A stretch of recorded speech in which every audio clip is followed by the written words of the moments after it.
तीसरा चैप्टर, ये भी पद ही है। कल सूरदास के बारे में पढ़े थे, आज है तुलसीदास के बारे में। ठीक है, तो कवि का नाम तुलसीदास, जन्म 1543, निधन 1643। स्थान पूछा जाएगा जन्म का, राजा बांदा, उत्तर प्रदेश। ठीक है, ये क्या उत्तर प्रदेश का है? राज्य। ये क्या होगा? जिला होगा, और ये गांव। ठीक है, मूल नाम जो पूरा नाम और क्या था, राम बोला का मतलब नाम से बुलाया जाता था तुलसीदास को। माता का नाम तुलसी और पिता का नाम आत्माराम दुबे। अब देखिए यहाँ पे दो पॉइंट है कि दीक्षा गुरु और शिक्षा गुरु में क्या फर्क है? क्या फर्क होगा कि दीक्षा गुरु थे नरहरिदास और शिक्षा गुरु थे शेष सनातन। और दोनों में डिफरेंस क्या होगा बताइए? दीक्षा गुरु, हाँ, शिक्षा गुरु। शिक्षा के गुरु होंगे सर। और ये दीक्षा मतलब रास्ता दिखाना। क्या होगा? हाँ, एक है शिक्षा गुरु और एक है दीक्षा गुरु। तो दोनों में डिफरेंस क्या है? वही शिक्षा शिक्षा गुरु क्या होता है? जिससे हम सीख लेते हैं, बट जैसे हम पढ़ा रहे तो सीख रहे हैं कुछ। दीक्षा मतलब वही होता है कि जिससे हम सीखते हैं, लेकिन सीखने के बाद उनको कुछ दीक्षा दिया जाता है। दीक्षा में वो कुछ मांगते हैं।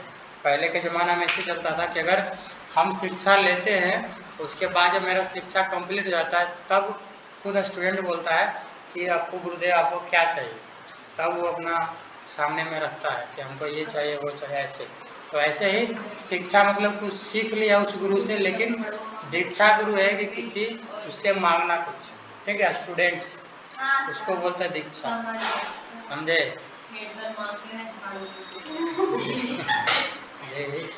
उसके बाद शिक्षा है 4 वेद, षड दर्शन, इतिहास, पुराण, स्मृतियाँ, ये सब शिक्षा मतलब किए थे। स्थान निवास उनका काशी था, यहीं पे ये सारा शिक्षा प्राप्त किए थे। उनके मित्र के बारे में पूछता है कि तुलसीदास के मित्र कौन थे, इसलिए मित्र के बारे में लिख दिए हैं। अब्दुल रहीम, खान खाना, महाराजा मानसिंह, नाभादास, टोडरमल के बारे में पढ़े थे, हिस्ट्री पढ़े थे ना। टोडरमल के बारे में पढ़े थे, मधुसूदन सरस्वती, ये सब तुलसीदास के मित्र थे। ठीक है, कीर्तियाँ है आपका, तो ये सारा कीर्तन लिखे थे। रामलला नच्छू, क्या बोले? तो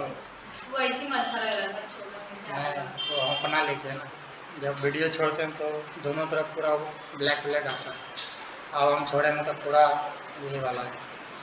ठीक है, तो कुछ कीर्तियाँ हैं। रामलला नच्छू, बैराग संदावनी और संदीपनी, बैरवे रामायण, ये सारा कीर्तियाँ लिखे। अगर ये सारा के बारे में पूछता ऑब्जेक्टिव में तो याद रखिए। और ये इम्पोर्टेंट है सबसे, रस, तो भक्ति रस इसमें। ठीक है, भक्ति रस, ये आप लिख लिए थे ना, इसको इम्पोर्टेंट समझना, नोट दे के लिख लेना है, नोटिंग नोट। ठीक है, ये कौन सा कविता है? तो ये है भक्ति रस के बारे में इसमें लिखा गया है। ठीक है, ये भी पूछता है। चलिए, अब आपका पद का सारांश 2 पार्ट में बांटा गया इसको। पहला पद में कबहू अब अवसर पाई, मतलब भगवान के बारे में बोल रहे हैं, कब हम भगवान को अवसर हम मतलब पा सकते हैं, उनको सेवा करने का, भगवान का सेवा करने का। ठीक है, तो सबसे पहला है प्रसंग। इस पद में तुलसीदास जी माता सीता से विनती कर रहे हैं कि माता सीता को अब अम्ब कहकर संबोधित करते हैं। क्या कहते हैं माता सीता को? ये एक नाम देते हैं, अम्ब।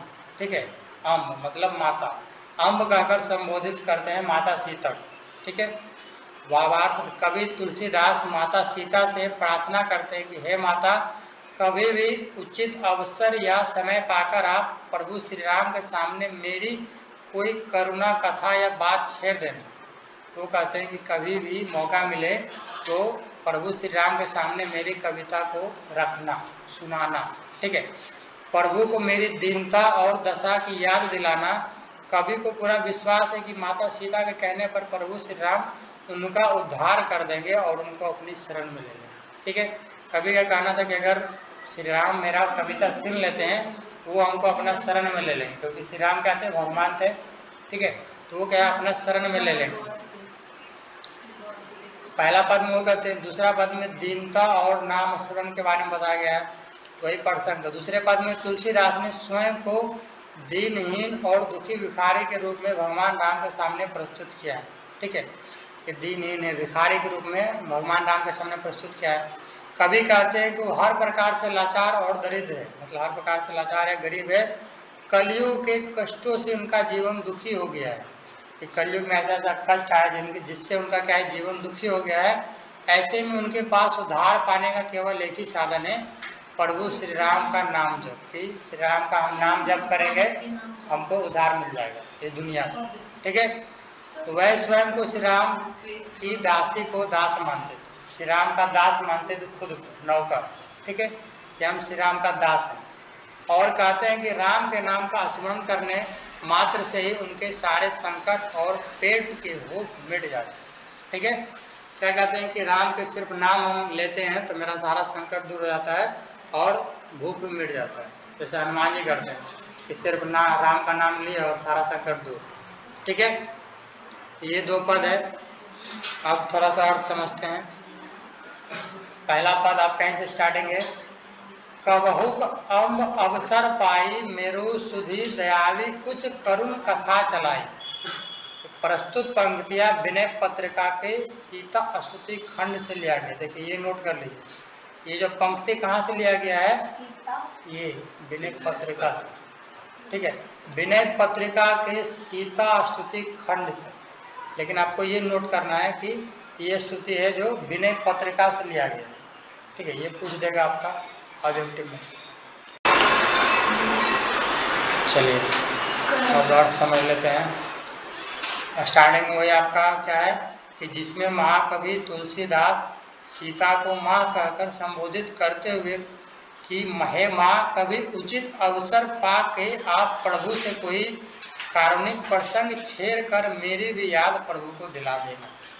क्या कहते हैं, कभू को अब अवसर, मतलब जब आपको अवसर मिले तब क्या है, मेरा कविता के बारे में, करुणा के बारे में प्रभु श्री राम को आप याद दिलाइएगा। ठीक है, समझिए इसका क्या मतलब है कि आपको कभी मौका मिले तो आप मेरा कविता या मेरे दयाहीनता को या करुणता को प्रभु श्री राम के सामने रखिएगा या उनको याद दिलाइएगा।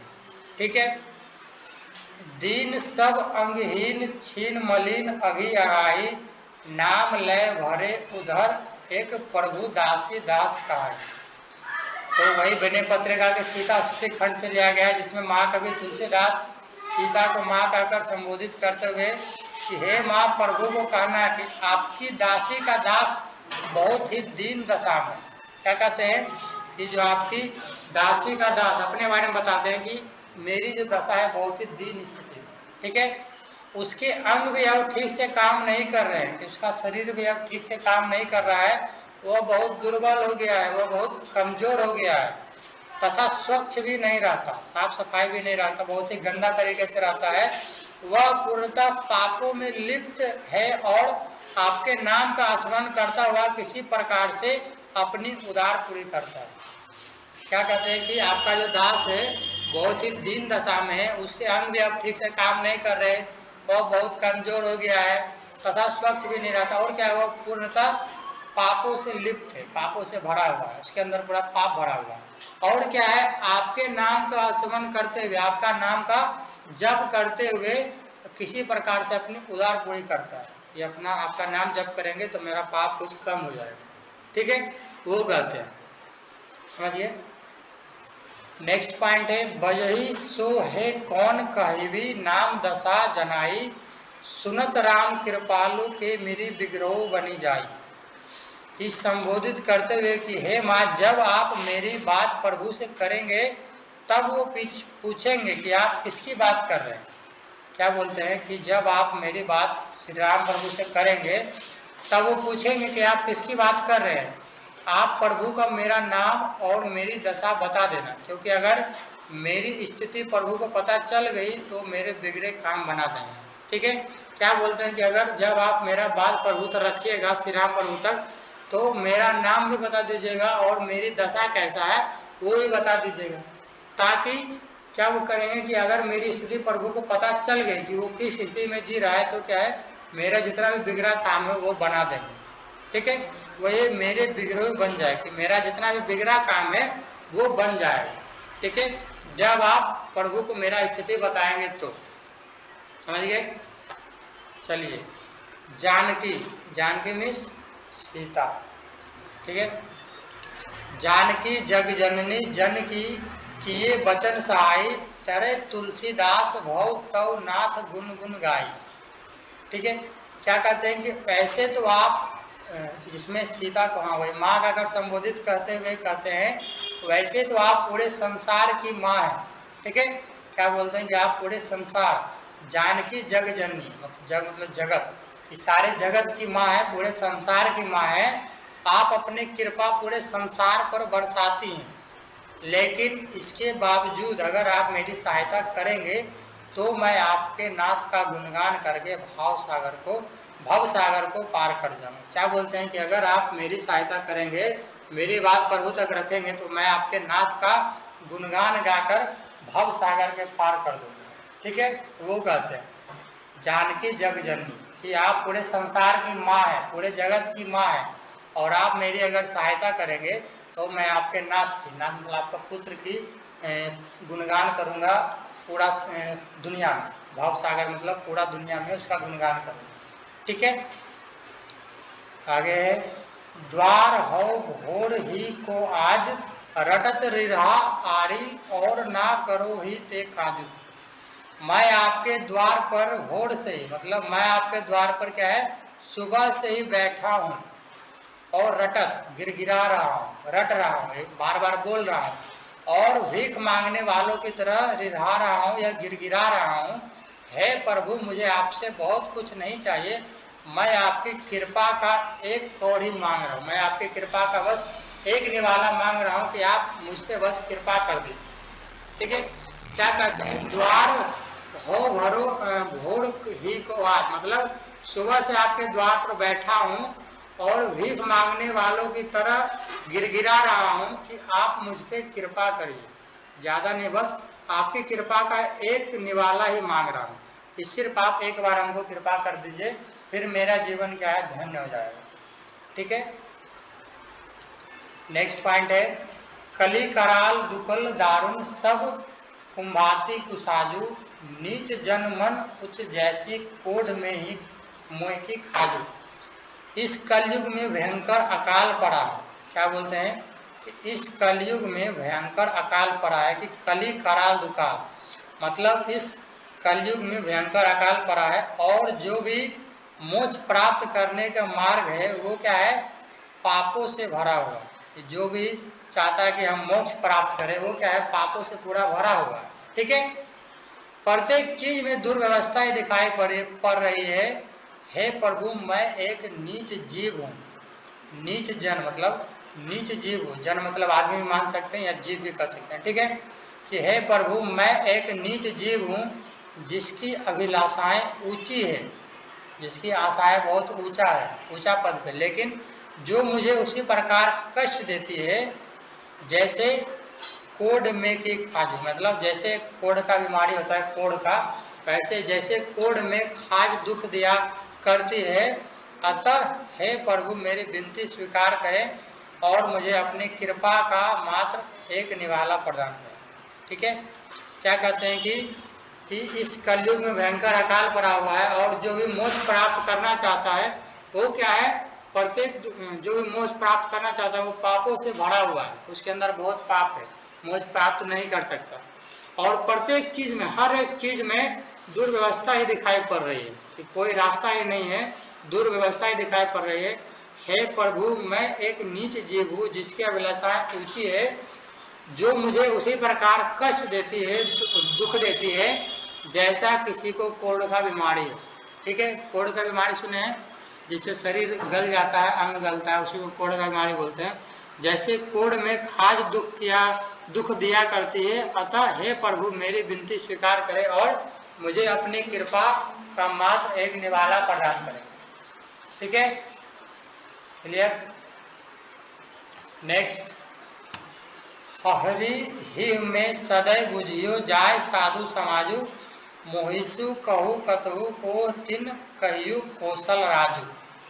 कि हे प्रभु, हृदय में अत्यंत पीड़ा के साथ मैंने दयाशील साधु समाज से यह बात पूछा कि मेरे जैसा पापी दरिद्र के लिए कोई शरण है, और उन्होंने कृपा के सागर श्री राम का नाम बताया। कि साधु समाज से बहुत ही दयाशीलता से पूछा कि मेरे जैसे पापी के लिए कोई शरण है, तो उन्होंने क्या है कि उन्होंने कृपा के सागर श्री राम का नाम बताया। ठीक है, तुलसीदास जी क्या कहते हैं कि मैं अपने दिल में अत्यंत पीड़ा के साथ, दयाशीलता के साथ साधु समाज से यह पूछता हूँ कि मेरे जैसा पापी के लिए कोई शरण है। तो साधु लोग मुझको जवाब देते हैं कि उन्होंने कृपा के सागर श्री राम का नाम बताया कि आप श्री राम का नाम जप करिए और उनके शरण में चले जाइए, तब क्या है आपका पीड़ा का दुख हो जाएगा, निवारण हो जाएगा।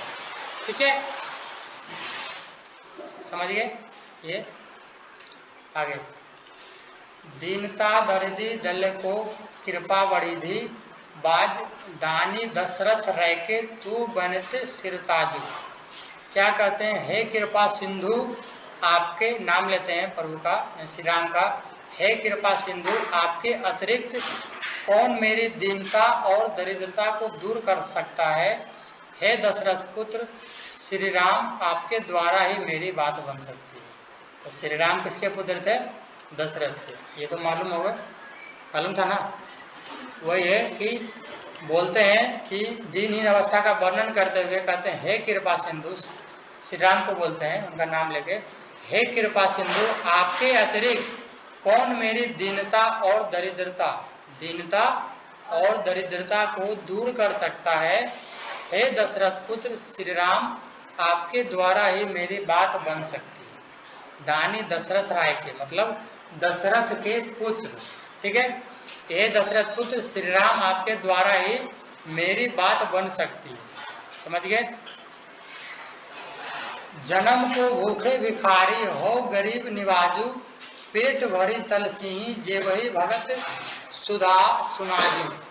इसमें भी दिनहीन अवस्था का वर्णन करते हुए क्या कहते हैं, हे कृपा सिंधु, हे गरीबों को दुख दूर करने वाले, मैं जन्म से ही, जन्म को मतलब जन्म से ही भूखा भिखारी है, और आप दीनों के नाथ हैं कि सभी का भला करते हैं। ठीक है, तुलसी जैसा भूखा भक्त आपके द्वार पर बैठा है। इसका एग्जाम्पल लेते हैं, तुलसी जैसा, ठीक है, तुलसी जैसा भूखा भक्त आपके द्वार पर बैठा है, मुझे अपनी भक्ति रूप पिलाकर मेरे ज्ञान रूपी भूख को शांत करे। क्या बोलते हैं, मुझे तुलसी जैसा भक्त तल सही जेवाही, मतलब तुलसी जैसा भूखा भक्त आपके द्वार पर बैठा है, मुझे अपने भक्ति रूपी पिलाकर मेरे ज्ञान रूपी भूख को शांत करे। ठीक है, समझ गए।